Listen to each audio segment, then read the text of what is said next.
Good morning. Good morning. Good morning. Good morning. Um, uh, I'm like, what am I saying? Let me press go live over here.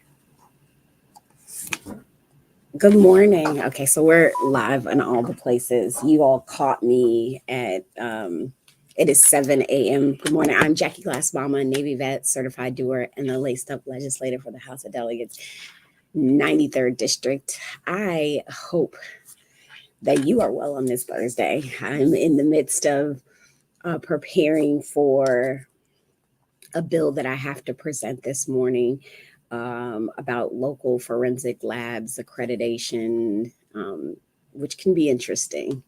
I've been doing a lot of work over the past 3 years with law enforcement and just trying to do, I think, what we call building trust funding justice. And it is tough. Good morning. Good morning. Thank you. Thank you. Good morning. I am thrilled. Love the blazer, all thrifted. Y'all, we're going to have to, it's thrifted Thursdays. So, what I've tried to do is start getting other legislators on Thursdays to wear the things that they thrift shop because we need a circular economy. We need, we're killing ourselves with unsustainable fashion in landfills. I mean, clothes don't break down; they're not biodegradable unless you intend for them to be. So I appreciate it as we sort of move forward. This is morning due for the certified doer. So for those of you who are joining us the first time, we do this as many Thursdays as possible, about 30 minutes. If you have questions, comments, and concerns, you can always drop them in the chat. We go live on Facebook, LinkedIn, YouTube, X, and Instagram, which is now cooperating, now being very cooperative with us in this plight to communicate. So right now, I am in session, which means I am up in Richmond doing lawmaking. We do that it's an even year, so I'll be here for 60 days, mid-March. Early March, we will wrap up the work that we do here in the legislature. We've been here since the beginning. We always convene the second Wednesday of the month, and we are near the halfway point. So that is when things get really, really tough, y'all. I think today we're probably going to be on the floor working for about 4 hours, just hearing bills as they go through the process. So the halfway point, we call it crossover, because at crossover, that means all of the bills from the House are crossing over into the Senate and vice versa. All the bills that are in the Senate are crossing over to the House, and that crossover happens next week. So we have a finite amount of time. We have a very small amount of time to be able to make sure that people are able to sort of hear the bills on either side. So it is coming to the most busiest times a day. So David James Glass, I missed the meeting. Why did House Bill 1485 industrial hemp bill get tabled? So I think, I think that was in our ag. I believe that was in our ag meeting the other day. Was it the percentage? Having David, just correct me if I'm wrong. We hear so many bills, and I'm just making sure that I'm hearing. So what David is saying, and I think this is important. I'm going to answer your question, David, if you just give me a second to do a little bit of educating, right? Because we educate, advocate, celebrate, then we legislate. David obviously watches the committee meetings, and you have that opportunity to, if you go to Virginia General Assembly.gov, you can watch while we're meeting in real time. If you really care about an issue and you see it up there, you can sign up to speak or write a letter or reach out. Like, there's so many different ways to interact. So I just want to thank you, David, for your interaction and like watching the committees, because I feel like every time we interact here, you always are in the know. So I hope, as a doer in the know, that you share that and you get more people involved on the things that they want to do. So here's the deal. House bill, he said HB 1485, and had the HB stands for House bill. The 1485 is just the number that bill was filed. So you guys know we have over 1,500 bills to go through. That particular bill, it was for industrial hemp growers, meaning for people that grow hemp for the sake of making towels or for using it for industrial purposes, not human consumption only. They want to still be able to use that hemp if the THC levels are over 1%. And I believe right now it has to be 0.6%, because they don't want to waste, right? So they're trying not to waste. The issue with that is that across the states, that I think what sort of put the nail in that one or tabled that one is, one, we didn't have a lot of support from the industry. It was only a couple, I think it was like maybe 2 or 3 people there that sort of said, hey, this would with very valid arguments. But across the United States, that hadn't been the standards. Now, if you go out of the country, I think they allowed them to still use industrial hemp up from 1 to 3% as we looked, like trying to like figure out what that is. But we tabled it so that he can go back and work with these stakeholders. Like, and that was the ask, is that like, it sounds like a very, it sounds reasonable, but something just sounding reasonable isn't the right thing to just say yes in that moment. And the request of the committee to the patron, which I think was Delegate Freitas, was to like make sure you work with these industry experts and walk it forward, right? Like walk it forward. And that, David, and to everybody else, that is why we call working your bills. Like there's a word, like I had a bill that didn't pass yesterday and I did not work that bill sufficient enough. So like, I got to own that. Like it died for like a reason that I was like, oh my God, I cannot believe this bill just died for like a nothing burger. I was mad. Listen, I was big mad. I was big mad. And then I was like, I had to self-reflect. Did you work that bill enough? Because we're all busy and we need to, when I need to go talk to the legislators on that committee and tell them my bill is coming before you. Here's what it does. Here's the opposition you're going to hear. I have to literally be a lobbyist for my bill. So that is super important. That is super important to me. Hold on a second. Let me do this real quick as we prepare for all the things. I'm just got a message about okay, because I'm presenting a bill this morning, so I'm working myself, trying to get it all together.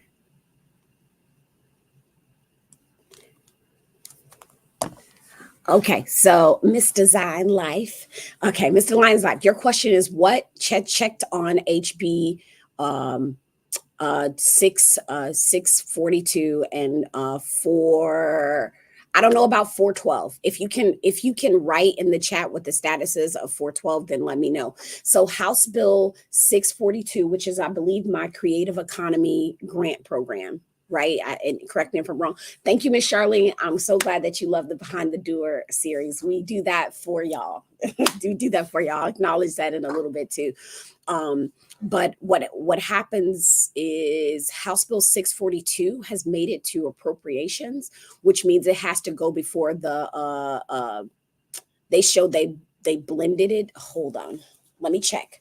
So I'm actually going to share my screen so you guys are going to see me. She asked me a question about a bill. So this is what happens when we ask questions and I'm like trying to explain and know what's happening. So I'm going to open up a tab here.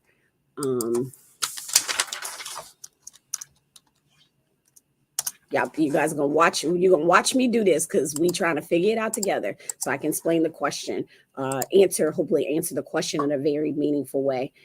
Share screen, share my screen. We're gonna share a particular window.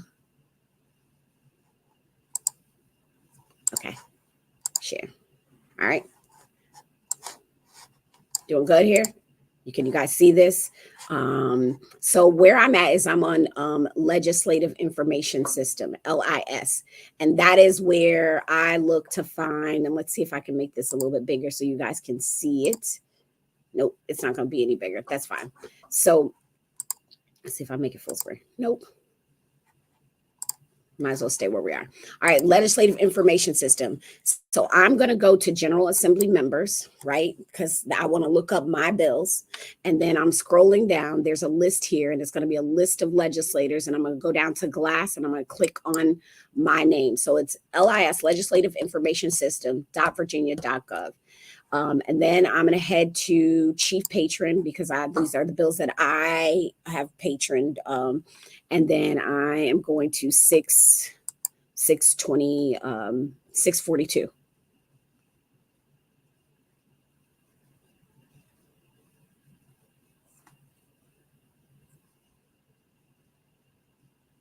Interesting. Okay, so this is House assigned to.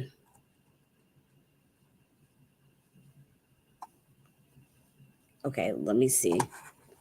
That's a great. I'm looking now. It says so yesterday. So my bill was referred to appropriations. It was referred to appropriations, and then assigned to agriculture and natural resources sub. So I'm just trying to figure. That's a great question. I don't see where they blended the two. If you can tell me where you're looking, so I can see what. Oh, incorporates. Okay, got it. It says incorporates House Bill 4, and I'm looking right here. You guys probably can't see it. Let me see if I can make my screen bigger. Yeah, I can. Okay. So what it says here is that it incorporates right here House Bill 12 412. Why it did that? Why they incorporated? And let me stop sharing. They incorporated House Bill 12 of 42. Excuse me, that's my dyslexia. They incorporated House Bill 412 because it was similar to my bill. I mean, it wasn't the same bill. It was actually another delegate brought forth the bill that I brought forth last year. And that bill did not work. We worked really hard with like the Virginia Economic Development Partnership and stakeholders. And they said, hey, we can't do the grant in that way. So like, because we can't do the grant in that way, then we got to find another way to do it. And so we worked all summer to find a way to do it. This other delegate brought the old bill forward. So they just put her bill on top of my bill, took out her stuff, and just left the bill as it was as my bill, and then sent it to the money committee. What I do need to check up on, and thank you for that flag, is the money committee sent it to agriculture, which doesn't make sense. So I'm trying to find out what's happening. I need to find out what's happening with that bill. But that's what that means. Incorporation is when you have bills that are similar. So I just chaired a subcommittee on transportation, and we had 4 bills about speed cameras.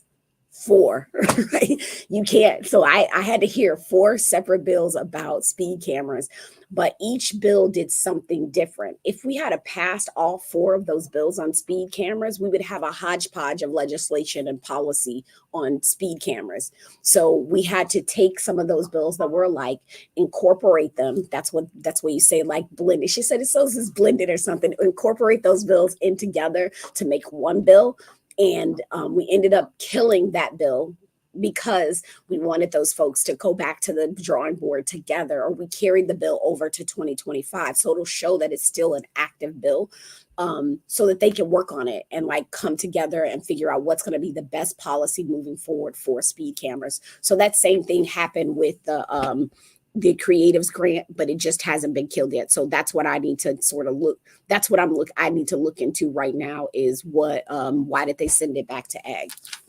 But that's a great question, Miss Design Life. That's a great question.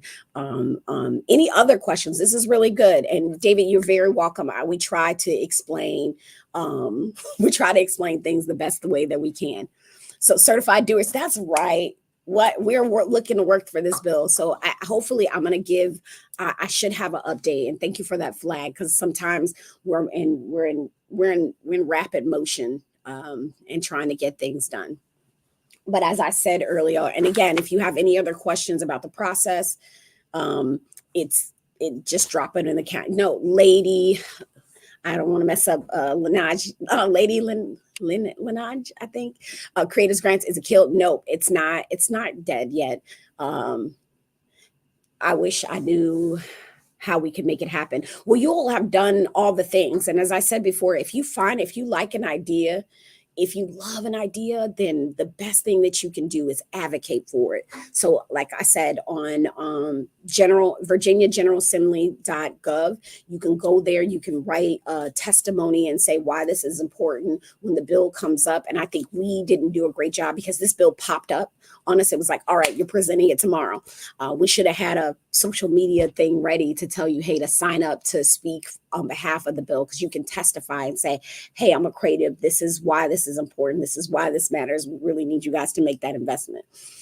So there's that piece. But what I say is that you continuing to stay engaged, and then we've got to get what I feel like the next step is for us in Hampton Roads, especially, is getting our localities to buy into the fact that we can diversify our economy with creativity. I believe the DoD is about 40 something percent of our economic, makes up 40% of the words are failing me. Anyway, we are pretty much driven by the DoD. It is absolutely, not to say ridiculous, but it is what has kept most of this Hampton Roads area afloat. But it is also time to really start looking at other industries, other sectors that'll bring people in and also empower people to have a good quality of life. And I believe the creative economy is just it. I think it's the thing. I think it's where we go. I think it's how we need to be moving. So that's where y'all come in. And if you really want to get on the timeline of things,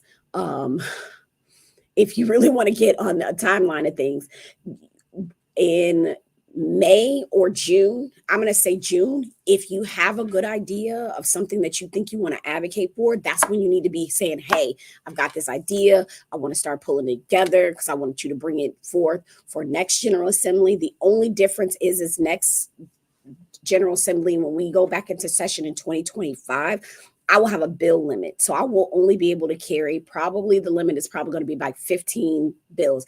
And that's all that I would ever carry. I try to carry only 10 to 12 because it's a lot of managing and you want to be able to work them. Like I said the other day, I have a bill fail because I didn't work it as good as I should have. Oh, no. Hey, thank you all for so much for the support, Lady Linaj. So Elizabeth Camp says, I swear I'm paying for the city of Alexandria, the Norfolk utilities from those camera tickets. Yeah, those speed cameras are no joke. That was a big deal. So over on Facebook, Elizabeth said she's paying for the city of Alexandria and Norfolk's utilities from those camera tickets. First of all, I'm gonna say slow down.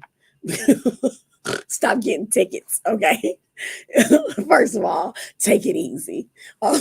Second, yes, we want to make sure with the speed camera thing, just the part of the thing with the speed camera legislation is that we want to make sure that people don't it doesn't go one or two ways, because we are a big tent. So we had multiple conversations. We don't want it to go away where they're only putting these cameras in areas where they can like disproportionately charge folks and just be like, yeah, we could get money out of these people, or only in the places where people are like, we want our neighborhood safe, so only put cameras over in our neighborhoods because I don't like nobody speeding in my neighborhood.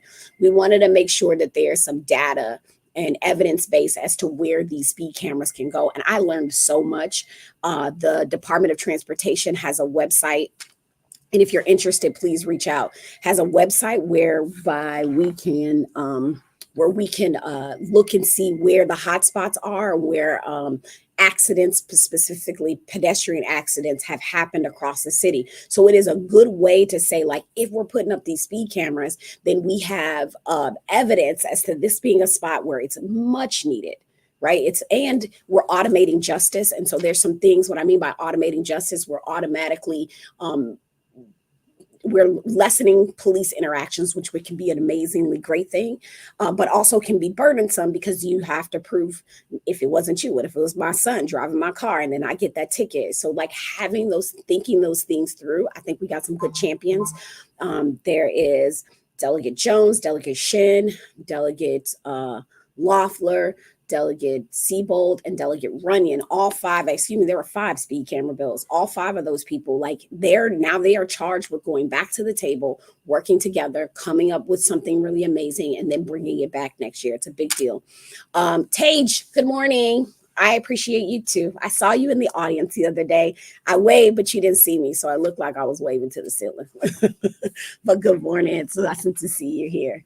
Any other questions, comments, concerns? Honestly, though, they not wrong. I've been speeding. She says she been speeding. Okay. I mean, pay that ticket and slow down. Any other questions, comments, concerns? None? I'm here for it. I will say we did cancel the pep rally because I have not had the bandwidth to really make it sufficient. And y'all know I'm not going to put on an event and I can't do that to you. So we are canceling the pep rally. We are still having Certified Doers Day. Certified Doers Day is March 6th. So we're calling on y'all to show up to the Capitol in your yellow and do the advocacy thing. We're hoping to get a whole bunch of folks, a whole bunch of certified doers up here. And as a matter of fact, I have one other event. I'm going to grab something real quick. So March 6th is Certified Doers Day. Like that's a really big deal. I really want to see you come to the Capitol in your yellow. Okay. Not only is it Certified Doers Day, it's Certified Doers Day. We ain't gonna go there. Also, we are going to be having Fly Norfolk. That's a partnership that our office has been doing with the Aviation Institute of Maintenance. Saturday, April 27th. I need y'all to come out. This event is bringing diversity into the world of aviation. So women, people of color, children, generationally, like diversity means so many different things. And so we do this at the Norfolk International Airport. We bring out pilots, we bring out flight simulators, we bring out people in the industry, everything from air traffic controllers to flight attendants to drone operators. We're really trying to get people involved and like just in the know on the aviation side of things. So if you're interested, mark your calendar, April 27th. That's going to be Fly Norfolk. It happens at Norfolk International. It is a family event. It is a fun event. It's for everybody from 2 to 6 to 200 to 2. It's just a great time. Okay. Over the house version. Okay. Let me see. So I got another comment here before we get ready to go. David said, just a wish, support Rouse's cannabis recreational bill over the House version.